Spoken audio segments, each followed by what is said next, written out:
That is the problem. If our refineries are working, we won't be able to be talking about fuel subsidy.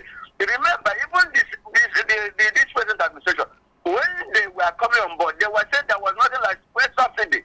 The fuel subsidy was calm.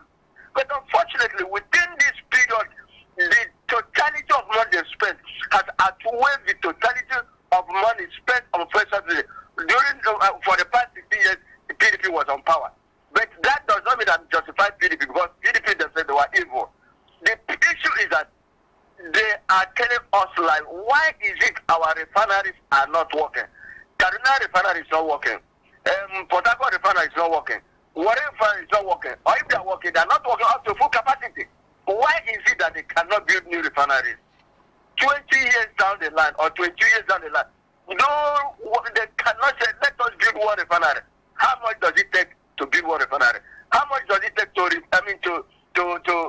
renovate or to service a refinery so that you be working actively? Unfortunately, that is the issue, because they know what they are benefiting now from not building new refinery, from not even making the presence and work.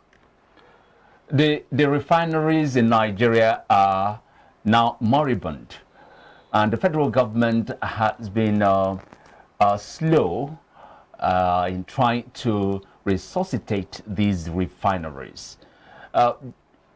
Dangote is an individual, a single Nigerian, and is performing this magic, in quotes. And from the look of things, both Nigerians and individuals and government are all looking forward to this Dangote refinery that is in the making. Do you think handing this thing over to private individuals could change what we've been experiencing all this while? Yeah, there's nothing wrong in private participation to come in. There's nothing wrong in that. But why is it that the government cannot do it?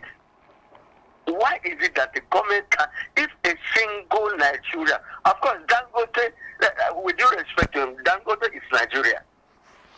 Dangote is Nigeria. Nigeria is Dangote. So let us stop it there. But if a single person can do that, Dangote, we have Dangote refinery, we have Dangote cement, we have Dangote sugar, we have Dangote this, Dangote this. Where are the ones owned by Nigerians, owned by Nigeria themselves? There's none. Airline, there's nothing. I remember, I knew very well that in those days there was Nigeria Airways. Where are they now?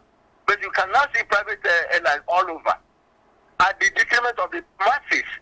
Okay, now you cannot even go to the, you cannot book. I wanted to book for my wife to travel to the during the trip. I cannot get a space. Everywhere I've been booked up. So why, if an individual is succeeding in doing all these things, why is it that the government cannot do it? Why is it? Is it too difficult? How much money does Dangote has at Nigeria? Is Dangote richer than Nigeria? Is yes or no? But that's a topic for right there. If Dangote has sugar all over, if Dangote cement is sold all over, if now Dangote is now building a refinery, there's something wrong in those in authority. There's nothing wrong with those in authority that they don't want this country to move forward. They want Nigeria to continue to be slave. Everything is now Dangote. Everything is Dangote. Dangote is Dangote. An individual. What about the federal government? NIPE has died. Railway is dead, and they are now trying to build railway. Blah blah blah blah blah. Why is it that our refineries are not working? Why is it that Nigeria the government cannot take it as a responsibility? Let us build one refinery so that the price of this fuel, price of other products will come down, because they know what they are benefiting. That's why they don't want to do that. Because the government that came in, the government that is in place, said that they are going to be building refineries.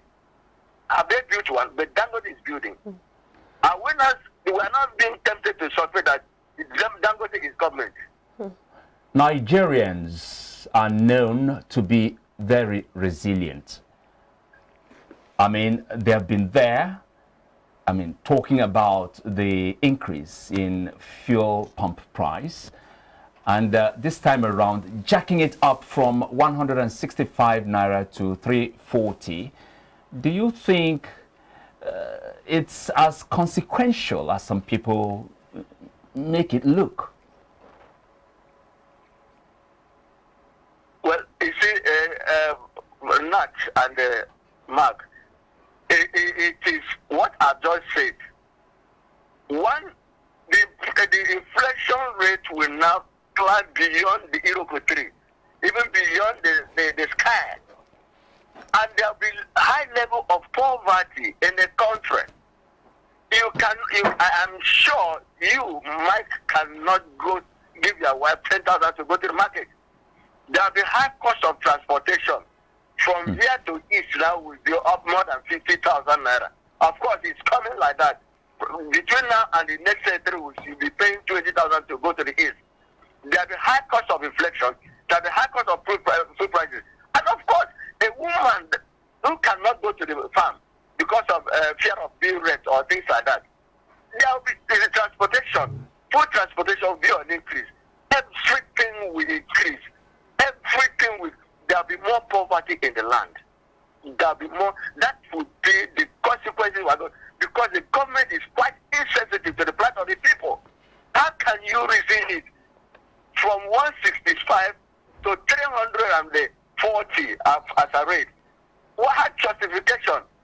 Can't you, if you want to increase it, can't it be gradual? Maybe from 165 you can raise it to 180 or 185, or at worst 200. Because there was a time, 2017. I remember when we traveled, we were buying for 250 naira per liter, even 300 in the east, 350 in the east. Why can't it be gradual process? Why now? Is it not the student that started saying we have removed subsidy? We have removed subsidy. When will subsidy end? All right, Mazi. When will it be end? When will it end? So it's unfortunate that government is not telling all the truth. It is very, very wrong. It is going to cause high inflation. That the high cost of food, everything, transportation will be on the high, and the people will go into poverty more and more. Okay, Mazi. Now I like the fact that you mentioned that it's going to make everything increase, both transportation, food stuff, and what have you. So it's going to have a ripple effect on every part of the economy. Now the thing is, the deed, like I'd like to say, the deed has already been done, or will soon be done, or we are sure that the deed will be done. So rather than have to talk about this over and over again, are there things that some part of the economies of Nigerians or Nigeria can do, just so even when the ripple effect comes, it won't have so much effect on this area? Because we are already seeing that with the increase in the price of fuel, transportation, food, even including the clothes you wear, everything would increase. So how can this ripple effect be managed so it doesn't go overboard? You see, the question you asked me is a difficult one. But let me tell you one thing. If you are buying a derica of rice at 600 naira now, how much do you think you will buy when it is 340? And what palliative will be introduced to education in effect? It is the poor people, the poor masses will still suffer it. But having said that, I remember you mentioned about 1983, something like that. Labour fought and won. Government introduced mass transit. Government even gave loans to private individuals and private companies to buy mass transit and things like that. But then, that was then when Nigeria was Nigeria, not now. It is going to be difficult on hard people. There will be high rate of insecurity. There will be high rate of robbery. So many. I listened to one of the radio stations. If you mention about 10 states that go into abject poverty, mention Abia, mention blah blah blah, all because even the Benue, food basket of the nation, they are no longer producing food. They are no longer producing yam because of insecurity. So things are going to be worse, and there is nothing government will do to remedy it because those in authority are selfish. They are wicked.